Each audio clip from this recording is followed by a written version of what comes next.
Very Victorian, pick and fight too. We love pick and fights down in Victoria. I don't know about you, Todd, up in you Sydney siders. I know you like to keep everyone happy, but this is a very Victorian thing. Albo's obviously going, that Daniel Andrews, he knew what he was doing. I'm going to pick a fight with a whole group of people.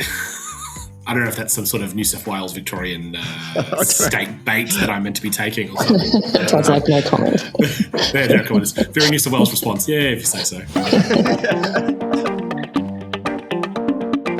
The presenting sponsor for Socially Democratic is Dun Street. Dun Street is a campaign agency that specialises in community organising. We only work with people and organisations who want to build power to make the world a better place. And if you want to create change in your world in 2026, then hit us up at dunstreet.com.au. A special shout out to all of our Patreon members. If you want to join those wonderful supporters of our podcast and financially support our show so we can continue to produce great episodes every week, then we encourage you to click on the link in the show notes and subscribe to join the Patreon community of Socially Democratic. And finally, today's episode is brought to you by Maurice Blackburn Lawyers. For over a century, Maurice Blackburn has stood up for fairness, championing the rights of everyday Australians and shaping landmark legal reforms. Today, they're harnessing new technologies to make justice more accessible, more efficient, and more responsive to the needs of modern Australia. All right, let's get on with today's episode. Okay, we are taping this one on a Tuesday evening on the lands of the Wurundjeri people, and it is the start of the month. And that means it's time for our mailbag episode. We ask our wonderful listeners and financial supporters of Socially Democratic on Patreon to send through topics, questions, thoughts, and then I get to really, really talented campaigners from the wonderful Labor movement to come on the show and answer them. Because if I tried to answer them, it would be terrible. So I'm subcontracting it to far smarter people than I. And let me introduce those two people. She's a managing partner at Foster, Macrone, Ratcliffe and Sims Advisory, and she's former chief of staff to Premier Daniel Andrews. Lissie Ratcliffe, welcome back to the show. Good to see you. Hey, Stephen. Good to be here. And he is the Director for Campaigns and Strategy at Unions New South Wales and a very active person within the New South Wales branch of the Australian Labor Party. Todd, why'd you laugh? Todd Pickerton, welcome back to the show. Thank you, Stephen. Where else would I want to be? Amazing. Wonderful. So we've got a bunch of, we've got 4 or 5 questions to get through today, so let's dive straight into them. The first one is more of a reflection than a question, but I guess I'll try and put it into a question as well. But Adrian from New South Wales has begun by saying, on one hand, straight into it, Adrian, I love it.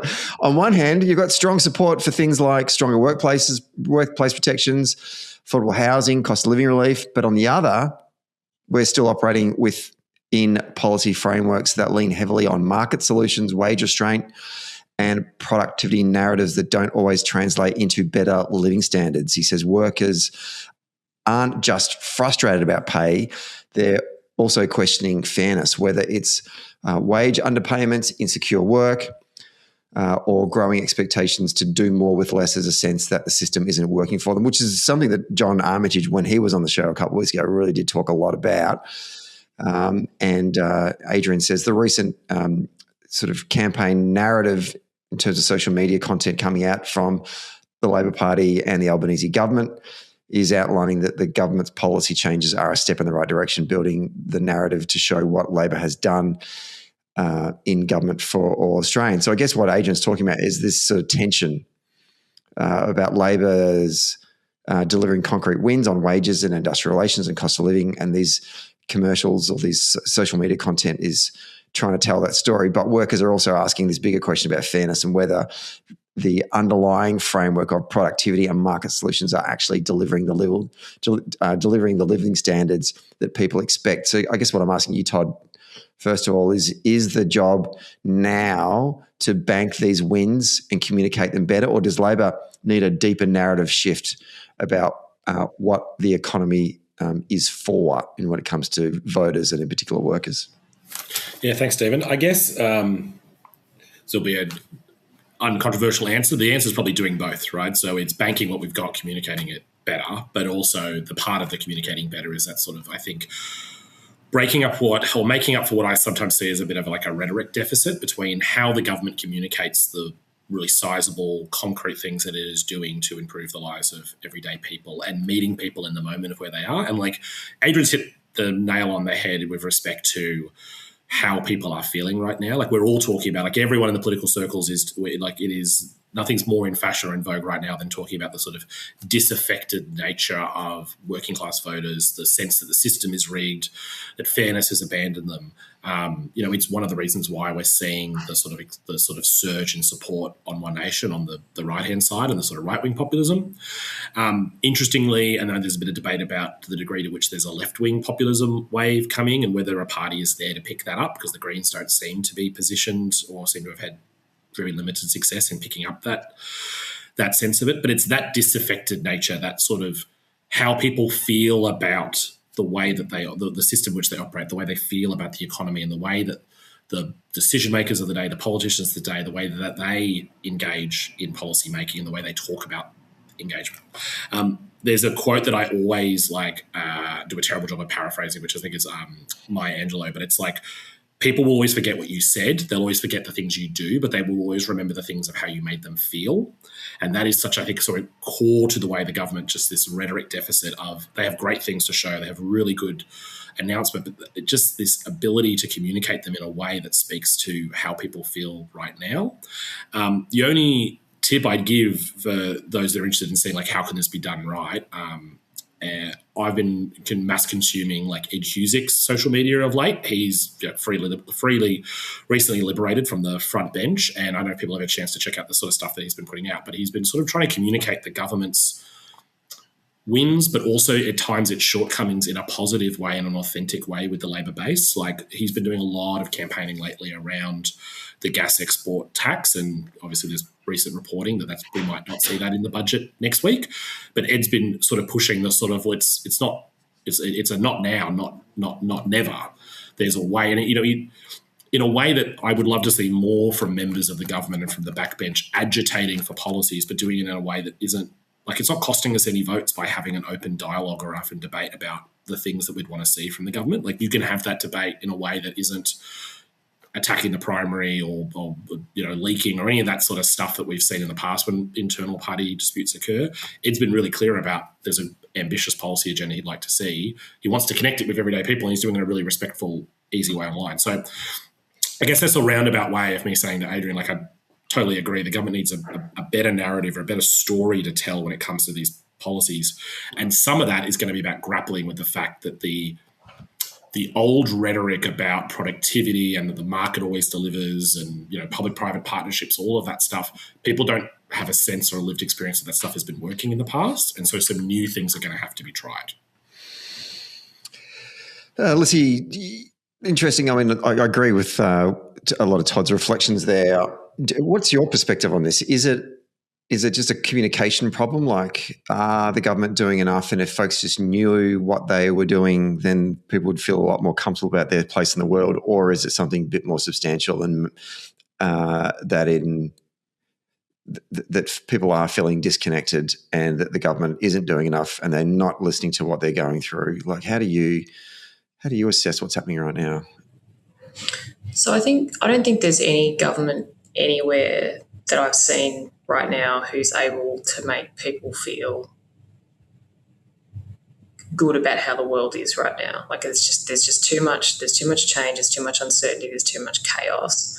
So I don't think it's possible. I don't know that it's possible for any government to completely get their arms around that. However, I do think that there is. I think the federal government has become much more active of late than it maybe has been previously, and I think that's a really good thing. It's tackling some big, hard issues, and I think we'll talk about a couple of those a little bit later on too. But the thing that it has to do in amongst grabbing all those big, hard things is to Todd's point, is to tell a story about that, and the storytelling is where the connection comes from, and that's the bit that will determine whether people feel like the government understands them and is on their side. I genuinely don't think that the majority of people expect politicians or governments to solve every single problem and to make life easy and make things perfect.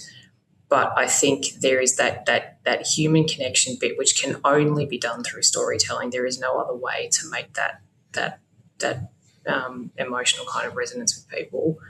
That's the bit where I think sometimes there's still an inconsistency, and I think it depends which senior minister you're seeing out talking on any given day, which part of the story they're telling. And I think weaving it together in that narrative it's something that's much easier to do during campaigns because you get complete message control. So during election campaigns, you see a lot more of that. I think it's harder to do it in government.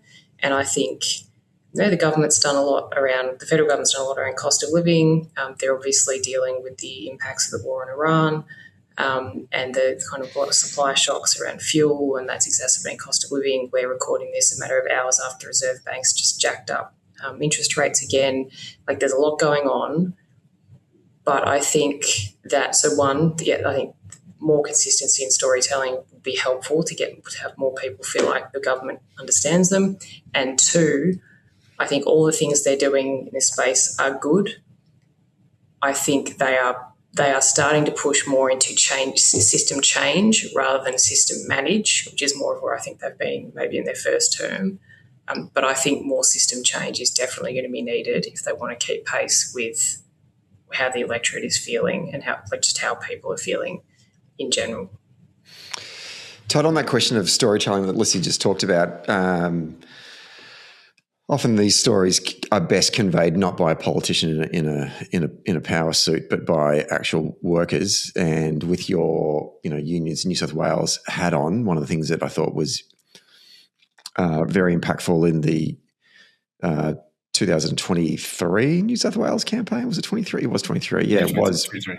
You guys leaned heavily into the stories of working people in certain industries in New South Wales that were impacted by the then coalition government, but also that you can tell a good story as well.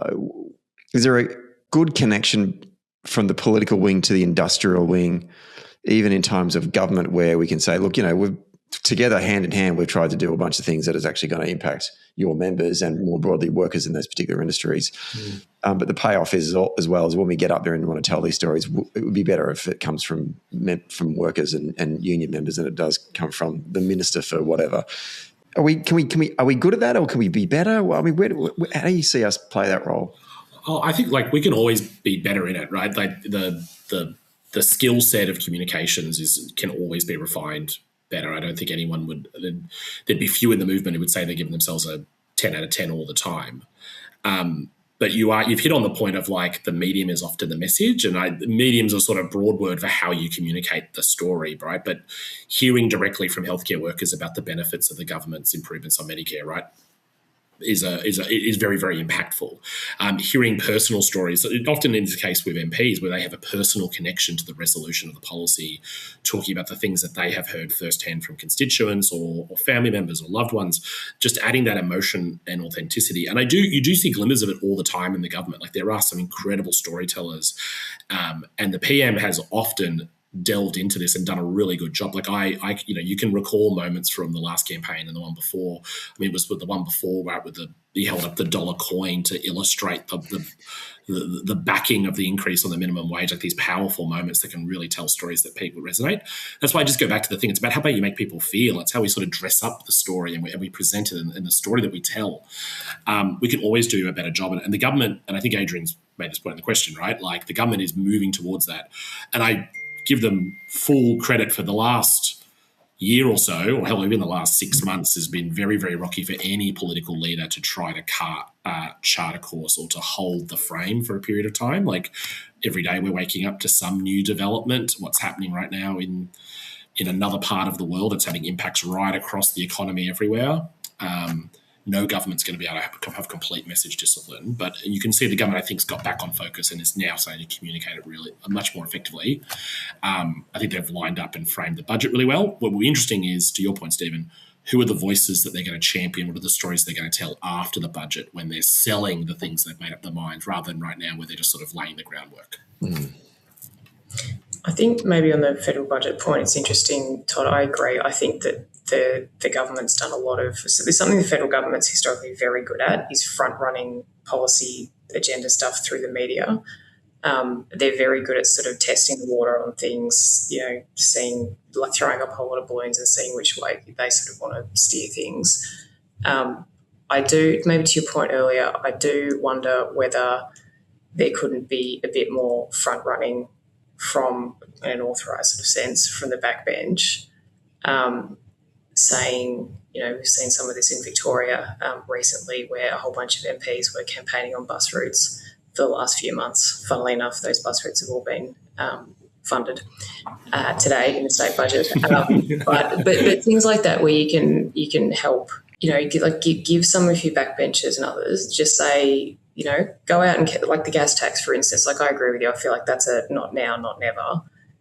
There's a huge swell of support for that. So is that something where they can give, maybe it's Ed, maybe it's others, but more of a license to say, yeah, go out and talk about this. Go out and talk about why this is a good thing, and the cabinet will hold its position of like that's not what we're doing right now because we're off doing deals with the Singaporean government and other people and Japan and others. But you're helping kind of hold that space in the community and with our people, and saying like keep that debate alive, but keep it on our terms. I totally agree. Like activists and activities, right? You've got to give people things to do. Otherwise, what are they going to say to voters? So I think there is a greater space. And I really wanted to highlight Ed's because I do think he's trying to find a way to push the government on a progressive piece, to be authentic to himself and his community, but also do it in a respectful way. Like I don't think anyone's saying he's he's trashing anything the government's doing by just calling for some progressive reforms that are pretty widely supported. But yeah, they should be lining up lots of backbenchers. And some of them, there are some really good ones. I'd also point to someone like Jerome Laxdale, the member for Bennelong, who's done a lot of campaigning around issues and has spoken on things that, funny enough, the government gets around to doing because he can smell the way the wind's going and he's trying to build a constituency and build support for it. Otherwise it's the Greens and the Teals. They're the ones in the space. They make all the noise. If we end up doing the thing that we've probably always going to end up doing, then they start claiming credit rather than our people do the big absolutely. Like authenticity is the currency of the modern era in terms of communications. And so what's more authentic than I'll call for it when it's not the position so I can back it when it is. So there's definitely some space in that, I think. All right, next question. This one's from CB Paul. I think it's Canberra Paul, regular listener, sometimes mailbag questioner. He asks, if the Treasury adopts getting rid of negative gearing and capital gains benefits currently legislated, will it help the younger generation actually get into the market and make them feel like the system is not stacked against them? Will it over time make prices any better for them? Lissie, what are your thoughts on this? So I reckon the answer to Paul's question is yes, over time, not overnight, and not by itself. So we need governments, state and federal, to keep pulling levers on the supply side as well, which they've been doing, and we need more of that. But in short form, yes, I think this will help. When we've talked on the pod before about largely federal tax settings that have turned housing into an asset class for generate like a couple of generations of people really, and the people who are completely locked out of that are younger people and first home buyers for the most part. So and we talked before about the government front running its budget stuff, and there's been a lot of front running of both capital gains tax discount changes and negative gearing changes. So let's assume that some version of both of those things is happening next week. But if the government does press go on that, and if they can get all of those changes through the Senate, then I think that will go some way to, rebalancing those things, and so making it less attractive, to be blunt, for people to buy up housing as investment properties, and that by definition should mean that more of it is available to owner occupiers, many of whom will be first home buyers, to get instead, and less competition less competition, more supply will, over time, hopefully, without too much assistance from the RBA, mean lower prices. So it's not going to be a silver bullet. There isn't one, but it's a really important step. And if the government does bite down on both of those, then I think it should be genuinely applauded for taking some pretty serious and ambitious action. I think there's been some chatter from certain commentators about it's not tax reform. Well, I don't agree with that. It absolutely is tax reform, and it's sorely needed, and has been sitting this way since John Howard was Prime Minister, which is too long. I'm keen to get both your reflections, but I'll go to you first, Lissie, and then Todd. I think maybe the last time we were on the show, we were talking about this capital. I think we spent a bit of time actually talking about this capital gains discounts and whether or not this would happen. Then the negative gearing part came into the conversation as well since then. Are we surprised by that? Because I kind of thought that one they definitely wouldn't touch. I just thought that it was... It's not the third rail of Australian politics. I think the climate was there for a while, but geez, tell you what, it kind of took over, didn't it? It became the third rail there for a little bit. It has been since 2019, I think. Yeah. So I just thought, oh, wow, we don't know what's happening. The budget's still to be handed down next week. Going to do a show with Adam Triggs and Emma Dawson next week. Just to let you all know there, bit of a plug. Great actual policy people who can explain this. Oh, I know. I'm going to be so out of my depth again. That's why I'll get those two on. I'll just text them the questions and I'll go and make myself a drink and come back in and out. I hope you had a good chat. But I mean, Lissie, if it's true, are you surprised that they've gone as far as negative gearing as well? Yeah, honestly, a little bit, pleasantly surprised. But I think, and this is sort of what I was alluding to earlier in the episode, but it feels a bit like the government's now decided, for whatever constellation of reasons, if we're going to do something, we're going to do it properly. So take the NDIS, for instance. They had a whole spectrum of options that they could have taken on that. They could have done, kind of partial reform, and that probably would have been easier, and it wouldn't have tackled the whole kind of, massive cost overrun problem that we've got.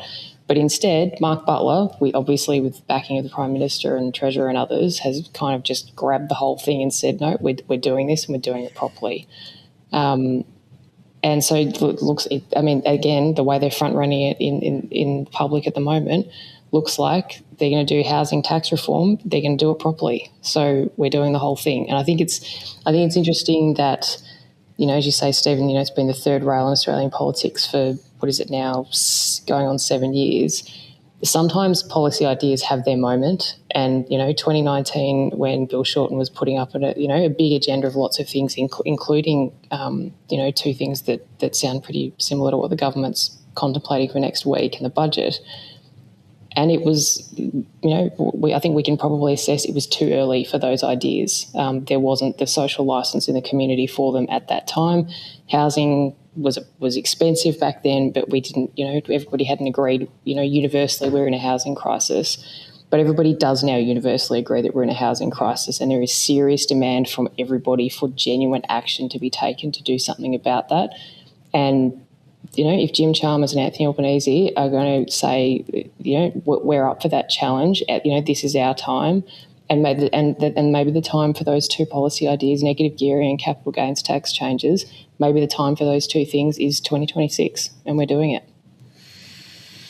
Todd, did it surprise you? But can I frame it in a different way and say, do you think that they sat around the cabinet table and were like, shit, it's a year since we won an absolute truckload of seats. It's like we just won a Ferrari in the lottery. Why are we not taking this out for a spin? Let's take the Ferrari out for a spin. Let's get out on those open roads and see what it can do. Open it up. Let's see what this car can really do. It's a red one, so we know it's going to go fast. Yeah, we can leave Angus in the dust. I don't know if they just woke up one morning and said, let's have a crack.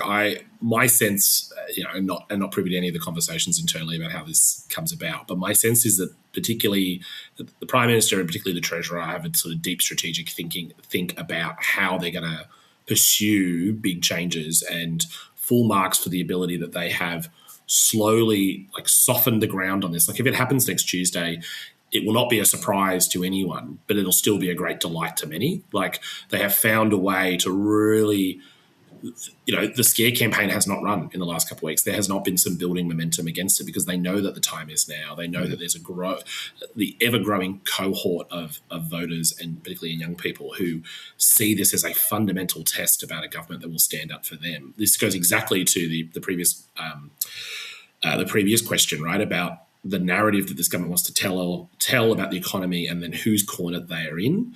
I am just like Lissie, very, very, very, very pleased by it. I'm a little surprised to see negative gearing in the mix after what I thought was out and they were going to go after capital gains.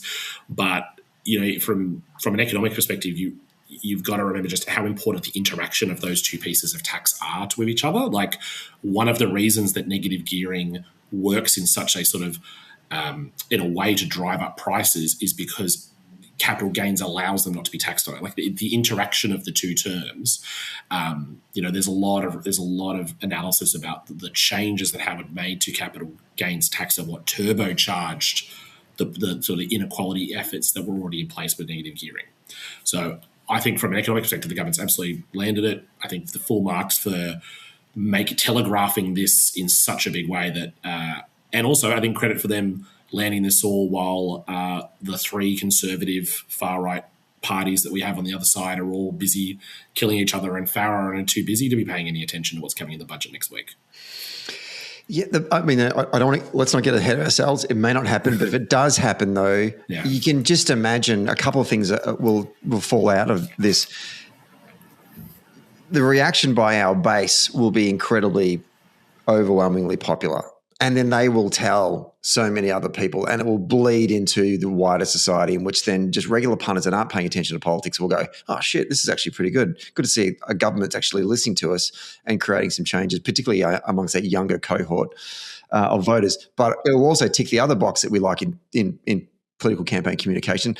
So there's going to be groups going to be pissed off about it, because they're not even grandfathering it. They're just saying, that's it. We're done. We're done with that. And there's going to be a cohort of voters that are negative gearing. They're going to be shitty about it. And out of that group, I don't know how many of them are voting for us, but I would imagine not that many. But the overwhelming return in terms of voter support will far outweigh that. And I would be absolutely surprised if we don't get a bump in our primary vote in research post the budget, and a substantial one, and one that lasts a little bit longer as well. If we play our cards right, this is going to be a seminal moment for this government in this term.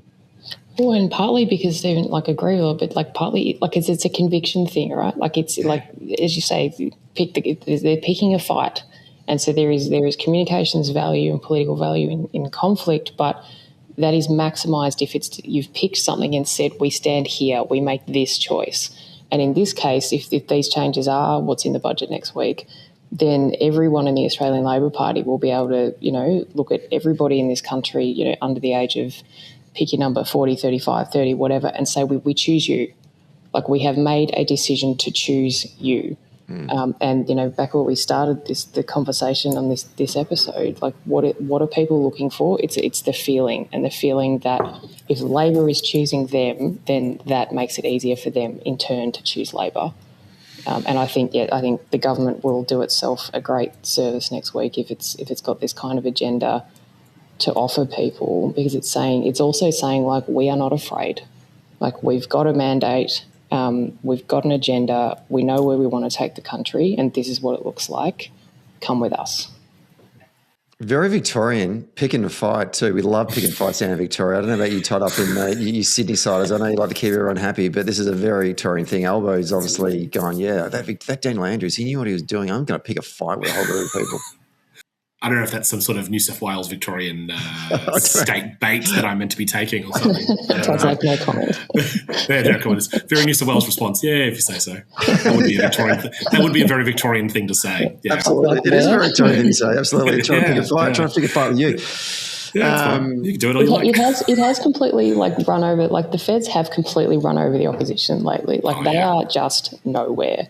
The government has been running the agenda comprehensively, and I think it's more of that, right? But the opposition doesn't seem to know which way's up right now. I love it. We'll talk more a bit about what's going on in Farah, where they're currently all decamped in a moment. But we've got another question to go to. This is from Nathan. And Nathan says, some listeners have already brought up the notion of the Future Made Australia. Hang on, let me read that again, Stephen. Some listeners have already brought up the notion that Future Made Australia is a plan to make us Saudi Arabia 2.0 via selling hydrogen and renewable energy power materials. However, outside of two pro-Labor YouTubers, I don't know who they are, I never heard anyone else articulate this. Even, and he said Jesse McCrone in the first mailbag, but actually I think he might have been you, Lissie. I don't know if you have ever been confused before. Now and then. Was asked this question, and I'd say she wasn't particularly enthusiastic about it. Is that right? Were you not particularly enthusiastic about it? I have no idea, to be honest. Yeah. I don't remember the discussion we had. I remember we talked about it roughly, but I don't think I've ever been anti-Future Made in Australia. Well, Nathan finally asks, so what's the truth? Is federal Labor seriously gunning for us to become a energy-creating superpower, or am I being sold a fantasy? And maybe, Lissie, I'll go to you. Lissie or Jesse, whoever wants to answer this question. Whichever one of us. So I don't know if we're going to become Saudi Arabia 2.0, so I cannot forecast that part of our future. But I will say, Nathan, I think on this one, my take on Future Made in Australia is that it is really about, so Australia's got a lot of natural resources, many more than many places on the earth. And for a long time, we've, through different eras, we've basically dug them up and sent them offshore for other people to process them and then make them into stuff, at which point we then buy them back at a much higher price generally.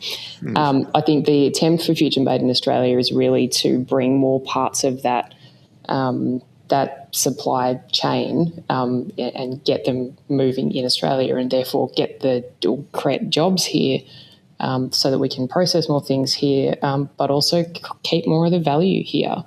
So I think that, it is industry policy at scale, and I think industry policy, when it's being done well, means you've got to take bets on more than one thing at a time. Like you've got to say, we're going to try these 5, 10 things, whatever it is, and there is an element of risk in that, and some of them, one or two of them may not actually in the end come off, but the others will. And so I think that's what the government's doing.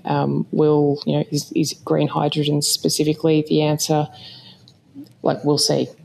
Maybe, maybe not. But they've picked a whole lot of other parts. That critical minerals, I think, is a really sensible thing for us to be in this country, given we've got so much of it under the ground. And anything that can align with the energy transition that we know we need to keep going through, and that can align with, I think, a particularly topical thing at the moment is manufacturing and all kinds of other sovereignty, given we're currently experiencing how unfortunate it is that most of our fuel is processed offshore and then has to be shipped back to us. I think anything in that sovereignty space right now is politically sensible and also politically popular. So I think, again, this is a sort of policy agenda that the government's now a couple of years into. But I think it'll probably really come into its own in the next couple of years. I completely agree with Lissie in this. I just think, the old adage, right, good policy is often really good politics. And I think right now where Future Made in Australia is meeting Australians in that sort of sense of economic sovereignty. I also just think that anything that combines good blue-collar jobs with well-resourced green energy is just a golden area for the government, and one that sends the Tories mad and really wedges them. I just think that's a brilliant thing. More power to the Future Made in Australia. Obviously, the devil's in the detail, and we'll see more, but I just think it's very skillfully done. Bravo. Thank you, Nathan, for your question. Let's last question, and then we'll myself and my two guests will just start freewheeling ourselves. This one's from Well Done Angus. That's the name of our Patreon subscriber, who only joined recently but is very prolific in punching in questions for the Feeney Files and for this one. I actually genuinely love this question. Well done, Angus says, my question is, how are non-political outsiders recruited, chosen and integrated into the party to become a member of parliament? People like Dan Repicoli. Is it Repicoli? Repicoli. Yeah, Repicoli. And Michelle Ananda-Raja. I assume it's a Labor apparatchik in a trench coat late at night stepping out of the shadows and asking them, do you want real power? It like opens the trench coat. Here's some nomination forms. Exactly. Great question. Well done, Angus, for that question. Thank you so much. Question of the year. Terrific move. Well done, Angus. I've got thoughts on this. Do you guys want to go first, or do you want me to go first on my thoughts on this? Well, Stephen, you're a former party official. Let's ask you, how did you recruit candidates? What's the process? How do you find your stars? How did you offer them real power? Yeah, exactly. Yeah, what kind of trench coat was it? Was it Burberry? Was it good? What was it like? I had a Country Road trench coat, actually. Okay. Yeah. Which, good for you. Assigned. What is it like standing someone out to run? I'll be asking the questions on this podcast, not you. Okay, I thought it into 4 categories. Yeah. Now, I may have missed some, so I'm keen for you guys to think about. Maybe I've overlooked a couple. Category 1 of how you can become a member of parliament is what I call the branch stalwart. But there's a subcategory within that. But the branch stalwart has gone out and, attended every branch meeting for years, has been a booth captain at a local booth for state and federal election cycles, knows every branch member by name, has had cups of tea, has had a sort of leadership role within a local branch, and has earned pre-selection based on just genuine local credentials. And that's the hardest one of all. I think it's just hard work. It's a hard grind. But the subcategory is its evil twin that is known as the branch stacker that has signed up hundreds, if not in some cases thousands of members and paid for their membership. None of these people have ever been on a meeting of the Labor Party. They don't know they're in the Labor Party. And obviously it's been a problem that's dogged our various branches from time to time, and hopefully that's sort of weeded out. But that's one. There are one of 2 ways within that group that have sought pre-selection through rank and file. The second one is what I call the Stephen Connery Rolodex pre-selection, which is the party anoints you. There is national executive intervention. There's no rank and file vote. Often it's been a sort of a celebrity or high-profile recruit in a seat that has appeared all of a sudden that's up for grabs, and people have decided that one can't go to a rank and file. We need to find a high-profile candidate. Often it happens in a by-election, but not always. I think of Justin Madden, former Carlton footballer, was a Stephen Connery Rolodex selection, just plucked out of nowhere and then just put in. Sometimes it lands and goes really, really well. Like it actually does a great job. Peter Garrett, another example of what I'd call a Stephen Connery Rolodex. I'm picking on Stephen Connery because it happened a lot in Victoria, and it was always Connery that found these people. Only because Stephen just kind of knew a lot of people in that space and goes, I've got a great idea. Let's put this person in. Sometimes it landed. To be honest, sometimes it didn't. And I'll let history judge a lot of these different people. But that's another way. The third way is what I call the landslide lottery winner, or what I also want to rename the pajama candidate, and I'll give you a reason why.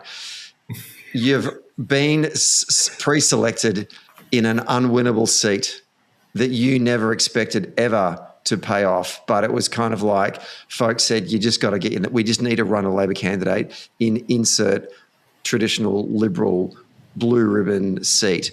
But it happens to be at an election when Labor's stocks are absolutely going through the roof, and in a landslide, you all of a sudden find that you are a member of parliament. And I call it, if I change it from landslide lottery winner to the pajama candidate, I want to rename it already because of one particular person, John Kennedy, who was the pre-selected candidate at the 2018 Victorian state election for, is it Hawthorn. And actually campaigned, like went out there, and a former retired Catholic secondary school teacher, soul of the earth Labor person, did the right thing by the local branch said, we need someone to nominate. John said, I'm retired. I'll give it a go. I'll just put my name on it so Labor Party people have got someone to vote for. And obviously the 2018 campaign happened. It's a massive historic landslide to Labor. And someone from our campaign CHQ had to call John Kennedy, who was in his pajamas, tucked in bed on election night after watching the results come in and go, oh, Labor's won this at a canter. I'm now going to retire and go to bed. The phone rings and someone says, it's so-and-so from CHQ. John, you've just been elected to Parliament as the member for Hawthorn. What are you doing right now? And he's like, I'm in bed.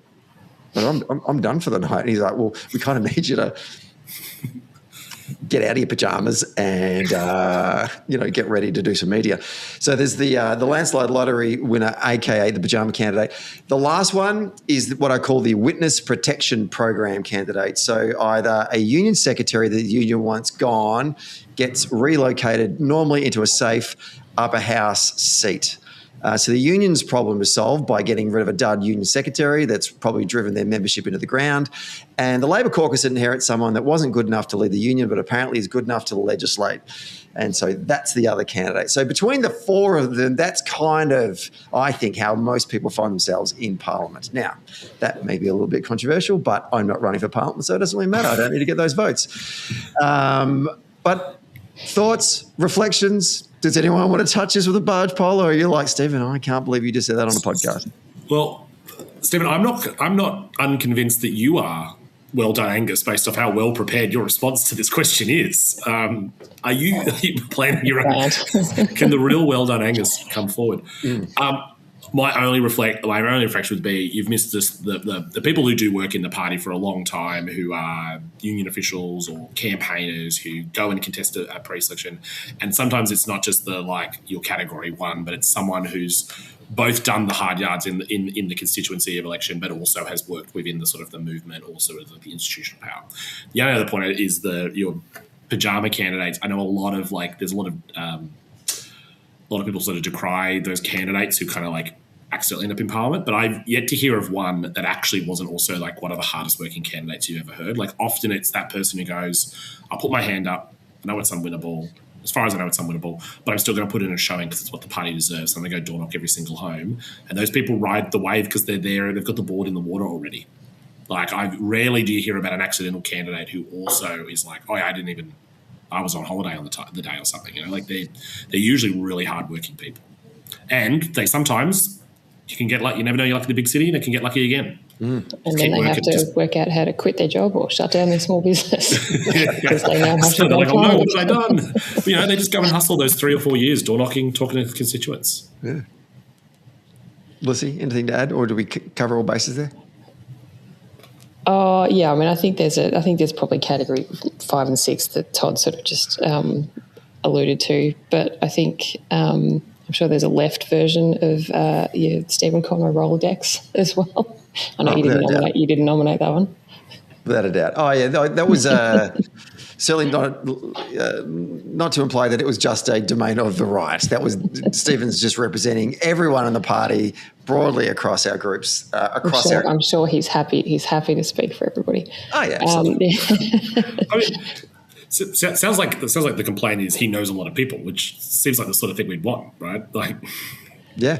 Yeah, well, and Justin Madden ended up being a cabinet minister, so there's. Oh yeah, don't interpret what I just said as a bad thing. You put Justin in the category of the good ones, because I do think the thing that well done, Angus, has also made the point of how do these people get found? And often it's sitting MPs who, through their day-to-day work, are engaged in lots of areas and hear about people who hold Labor values, maybe hadn't been a member before, but have done a substantive achievement either in maybe in the case here sport, but also particularly in health. There's a lot of doctors who maybe have been party members but not really active in the party because they've been out saving people's lives, and when an opportunity comes up, they're great candidates. Yeah. And often they've got a really good reason. I mean, one that I know of is Mike Freelander, the member for Macarthur, who had been involved in the party a little bit, but had just been the local doctor who delivered half the electorate and was just a salt of the earth store to the community. And when the opportunity came up to run, he said, yeah, I'm prepared to do that. And he's turned what was a pretty liberal area into a reasonably safe Labor seat just through his own hard work. And to build on that, like, I think one of the success stories of Labor at a state and a national level over the last, 5, 6, 7, 8 years has been our attention in pre-selecting good quality candidates. And I don't know whether victory has 1,000 fathers, so every time we win elections, that's what we just say. That the candidates were so great, and then maybe we need to go through a cycle where we get belted for a while, then all of a sudden we start saying the candidates are shit. But since I've been doing this podcast, when we did post-election analysis of WA, South Australia, New South Wales, Victoria, and the federal campaign, there was always someone on the show said the quality of the candidates that we are selecting now are far better than they were 3 or 4 cycles ago when we were losing elections. Greta Carnes, who was on the pod a couple of weeks ago, we were talking after the show, and one of the things she said to me, because we were talking about the Harris campaign and where it kind of fell down, and she said, look, there's a truism in Western liberal democracies that really hasn't changed. It's strong message first, good candidate that communicates that second, and then the campaign takes care of the rest of it, like the campaign apparatchik, all the work that you're doing. You don't have a good message, you don't have a good candidate, and she was talking more sort of top of the ticket. But I think it still applies at a local level as well. And David Feeney actually had said maybe last year or the year before that his view, and I wonder if it's changed actually, but his view was that we are still fluking selecting good quality candidates. And he said the only structural change that Labor actually has intentionally done that has meant that we are selecting better candidates is affirmative action. He said, otherwise, everything else, we're kind of fluking finding good candidates. There's nothing structurally that actually is bringing in good candidates. Now, that could be contentious. I should, ask David to revisit that thought. But at the time, it kind of made sense to me because I kind of felt like that as a party official. We were often fluking good candidates, and the only times that we were finding good quality candidates was because affirmative action was forcing us to not select blokes and actually having to go and source high quality women. And I guess the next step for us is then to go beyond that. It's not just women, but it's also other forms of diversity of which you can cut it in so many different ways.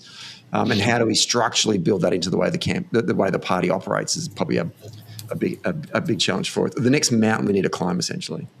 Yeah, and I think there's obviously the quotas within quotas debate that people have sometimes, but I think there's also, to your point before, about some people get found by like someone else in the party, whether that's an MP or a party official or whoever it might be. But as we sort of win, this is definitely true in Victoria, and I think this would be true of the last federal election as well. But as we win more and more seats in these like big landslide victories, we inevitably in that we also expand where the party is more active. And that brings both through a combination of, the different people that we may have, like good people beget other good people, right? So you expand the party's network with these new people that we've pre-selected and who've been elected to Parliament, and then they in turn, bring new contacts in. But it's also about like what's the policy agenda and what is it that people want to associate themselves with, particularly when you're already in government.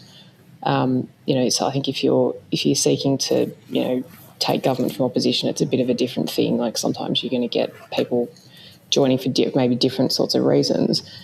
But in both, and certainly in the federal case and in most states around the country right now which have Labor governments, like there's a bit of a momentum thing. Like if Labor governments can offer, serious policy agendas that people want to get around and want to be a part of, So the conversation we're having about what will be in the budget next week, that is going to both interest and excite a whole bunch of different people who say, well, maybe I want to join that. Maybe I want to run for Parliament and, represent my community and be part of the team that's doing that kind of work.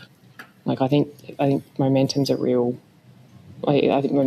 factor in those things. Yeah. I have one other reflection actually, which maybe I was at Mass on the weekend and the priest in the homily was talking about ministry and about the early church and how it was set up. So there's the apostles.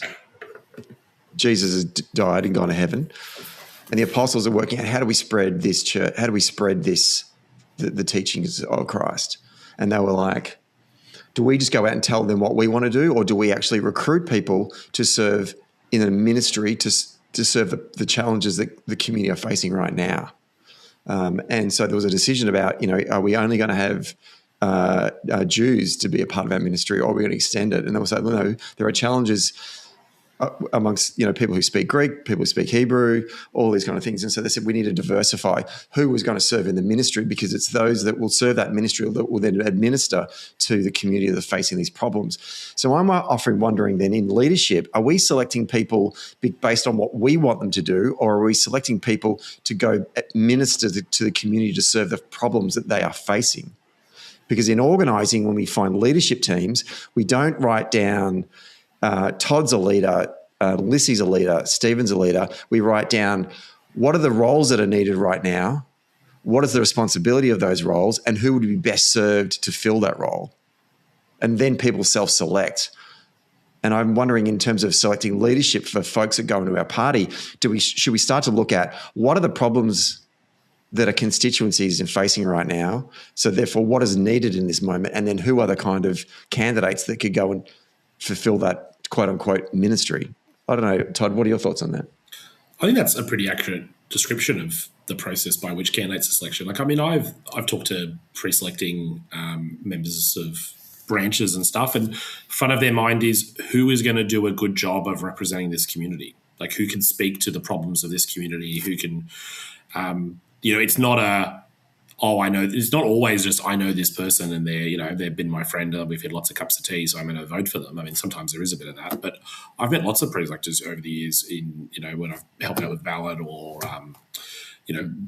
been a branch member myself, where the consideration is who's going to do a good job of representing this community, this constituency, who's going to be able to speak to our lived experience in the parliament, who's going to be the best advocate, not just in the parliament, but also within the sort of parliamentary Labor Party for my community and my thing. And I do think that is front of mind, and not just for the pre-selectors, it's often for the party administration. I know that it weighs heavy on the minds of general secretaries and other party officials about the candidates that we get.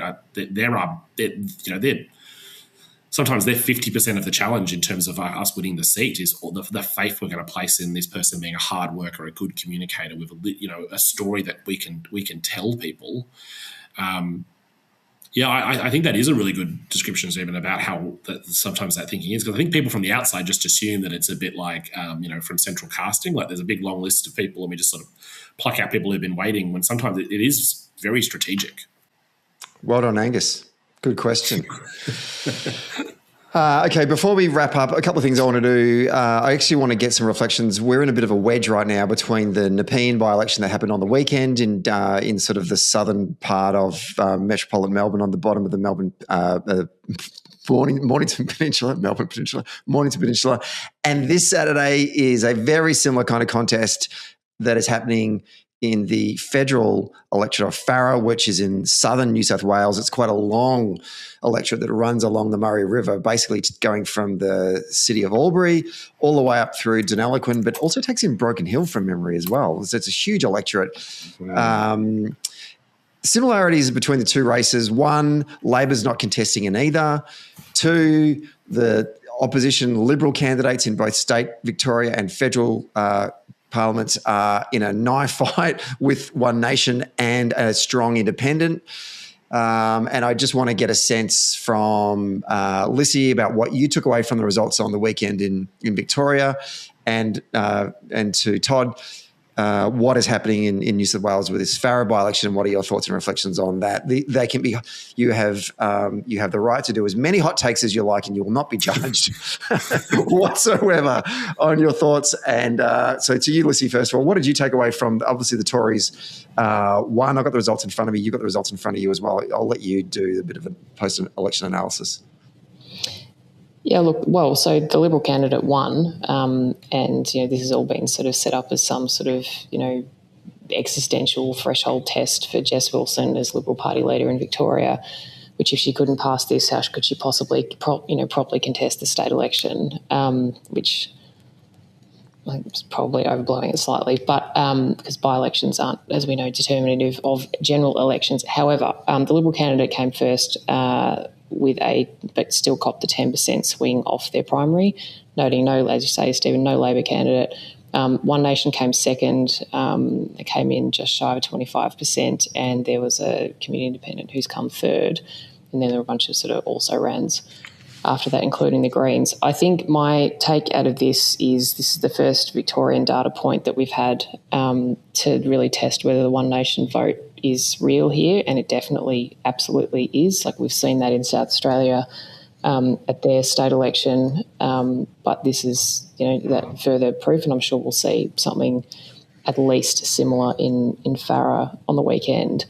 But my take out of this is, like, the Liberal Party has a genuine problem, and it's not a Victorian one, it is a national problem. There is only so much of the Conservative vote to go around in any electoral contest, and right now One Nation is taking a really big chunk of it away from, well, there's no National Party candidate running in Nepean, but it'll be taken from Nats and from Libs, depending on which seat you're talking about. And I think that's going to give them a genuine problem in all kinds of places, because if they finish in the wrong order, then they're going to risk getting completely knocked out of contests in seats that they've held for generations. And where that leaves them at the end of these counts, I think is going to be really interesting to see. There's a big question in Victoria about whether the party is going to officially do a preference deal with One Nation. All signs out of party headquarters so far are yes. Jess Wilson, as the leader, has refused to rule that out, so I think we can take to the bank that it's happening. Yeah. That's going to give them a really big problem in their inner city seats, of which she occupies one in the inner eastern suburbs of Kew. I think that they're genuinely jammed. They're going to be of the view that they have to get preferences, and their party membership will be of the view that they need One Nation preferences in order to win seats. I think the getting of them in some places is going to cost them seats in other places. So I think this is I think it's a really wicked problem for them. But so we've had two. So South Australia's the first data point, Nepean's the second data point, Farrer will be the third one, but One Nation are here to play, and they're playing hard. My takeaways from Nepean were that this, because One Nation and the Liberals were preferencing each other over the Independent. That's what I was told on Saturday night, and I actually haven't I never saw the how to vote, so I'm actually basing that on secondhand information. What happened in the end was the Liberals won and the Independent overtook One Nation. But I'm assuming, and I haven't seen preference flows either, but I'm assuming that in the end it was the preference flows from One Nation to the Liberals that got them over. Whereas if the preference flows had gone from One Nation to the Independent, then the Lib would have been in trouble. So in this instance, that deal has paid off for the Tories in this particular seat. Whether that is the case elsewhere, and the blowback it gets from traditional Liberal voters going, I don't want to vote for a party that's playing footsies with a bunch of right-wing fascists, then I guess that's going to transpire. That we'll find that out later in the year. Looking then at Farrer, I feel like we've got a stronger independent candidate. I don't know, and I don't want to put you on the spot here, Todd. I don't know what the preference arrangements are between One Nation and the Libs. But they effectively locked out the Independent in Nepean, and I'm just wondering if there's a chance of the Independent to get enough preferences to stay in the count to eventually go over the top of either the One Nation or Independent or Liberal candidate to jag this one. What's your read on what's going on in Farrer? Yeah, there's a few forces. I think you are right in that my understanding is that the three parties, the One Nation, Nationals and the Libs, have all locked out the Independent in an attempt to sort of close it out for the Conservatives.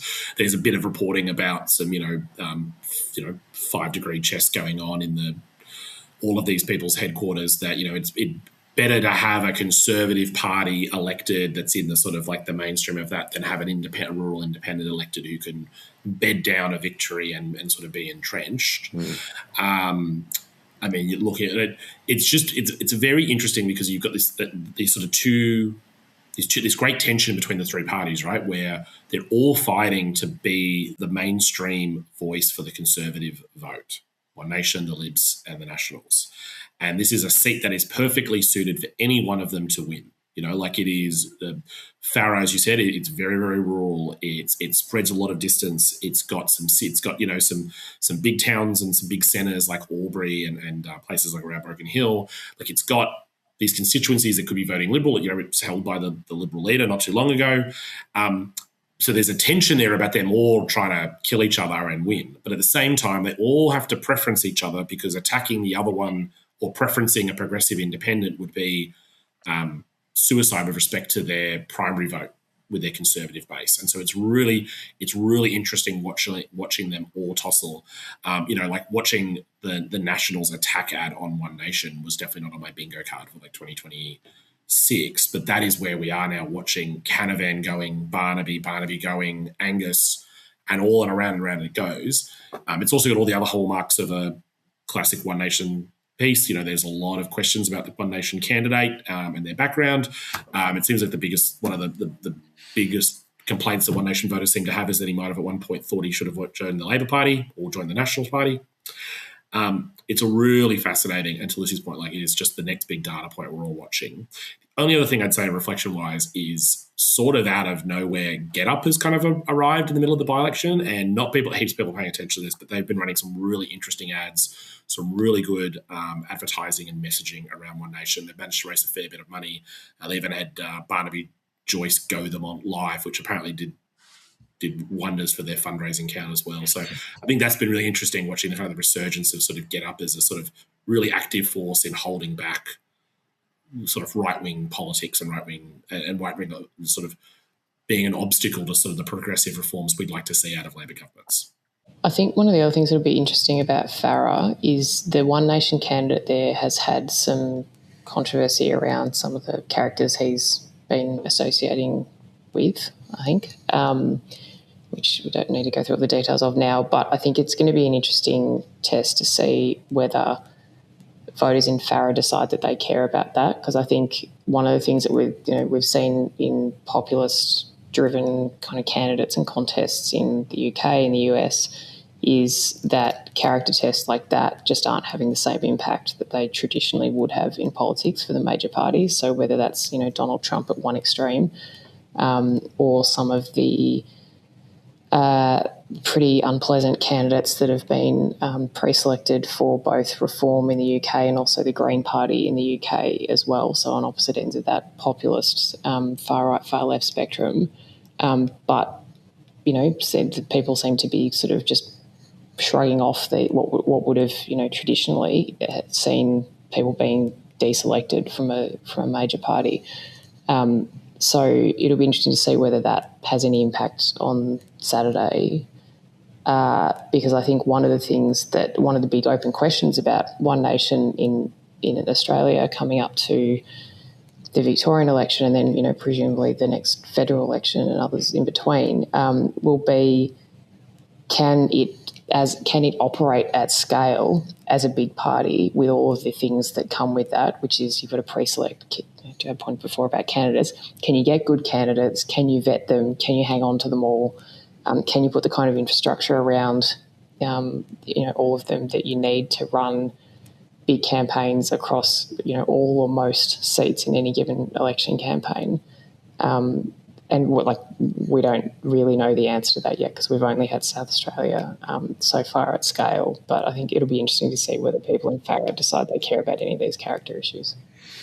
Yeah, I felt like in South Australia, One Nation were benefited by a small media market very disinterested electorate in the campaign itself, and a Labor government unsure of how it wanted to hit One Nation. Yeah. And I think that, well, here's my hot take, that for the Victorian state election, a couple of things will happen.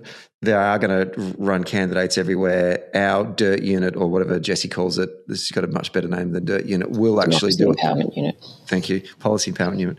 I've heard truth Team is the other one. It just says Wales Truth Team. That's good. I like that. Sometimes I've heard of the Truth Team. Truth Team will do its homework and be ready to basically drop a bucket of shit once noms close. And also I think that connecting One Nation as a party and their candidates with the craziness of Trump or Trump-style politics is going to be a problem for them. And I'm not saying like, I don't think going after Pauline on her flying around the country is actually going to cut it, because I think that people will see that and go, she's just a hard-working woman who worked in a small business owner, worked in a chip shop, and now she's getting the rewards of, you know, why wouldn't Gina Reinhart fly around? You know, the sort of like, good on her, made, you know, that's how Pauline made good. Now, there's a core group of voters in One Nation just aren't going to change votes, and that's not what I'm talking about. But it's ones that are thinking about it, right? And look at Trump-style politics and look at One Nation-style politics and go, nah. We don't need that kind of chaos in my life right now. Things are tough enough as it is. I don't want to be voting for those types of candidates. So I think that can help mitigate against some kind of surge. The second thing, and this is where I said this in the last episode, One Nation will end up in the count. They will be stuck on an island because there won't be enough preferences going to them from everyone else to get them over the line, except for one party, the Liberal Party. Mm-hmm. They are the ones who will elect One Nation candidates. No one else, not us, not the Greens, not Hermione, but One Nation. And we need to hold the Liberal Party to account, saying you are opening the door to this fucking craziness into our politic, and it's your responsibility. And, you know, and Jess Wilson, you need to answer for that, because that's what you're doing. Well, and they need to answer for that, in particular, I think, in two areas. One, there's an obvious sort of, you know, anti-One Nation setting in sort of more inner city electorates. But two, in electorates where there are large numbers of multicultural people living in different multicultural communities. Like, One Nation is a party that is wildly anti-immigration. A lot of the views they espouse are just flat out racist, and the Liberal Party is saying they can have our preferences, and to your point, Stephen, in some cases may well leapfrog them into Parliament off the back of them. And so every leader of the Liberal Party in this country should have to answer for that in every seat where that's going to be of relevance to people. Like those like every campaign and every Labor government should be making sure that multicultural communities know that is the decision that the Liberal Party is taking, that they are backing racists and they are happy to see their votes go to them and they are happy to put them into Parliament, and that's just fine with them. And if you've got a problem with that, then you should not be supporting the Liberal Party. You should be voting Labor. Okay. Geez, this has been a good episode. We're going to wrap it up. But I'm going to ask for one thing left before we go. I'm calling it the watch list. What are you watching right now? What are you doing, or what are you reading, or what are you looking at that's political that you want to share with our wonderful listeners? Lissie, I'll go to you first. So this is not one that I have watched yet, but I'm going to watch. So there is a New Zealand film called Pike River, which has, I think, come out in New Zealand end of last year, but it's having its Australian premiere at Victorian Trades Hall this week. And is in, I think, select cinemas, as they say, next week. So basically, if you go to find a Palace cinema somewhere, you can probably find it.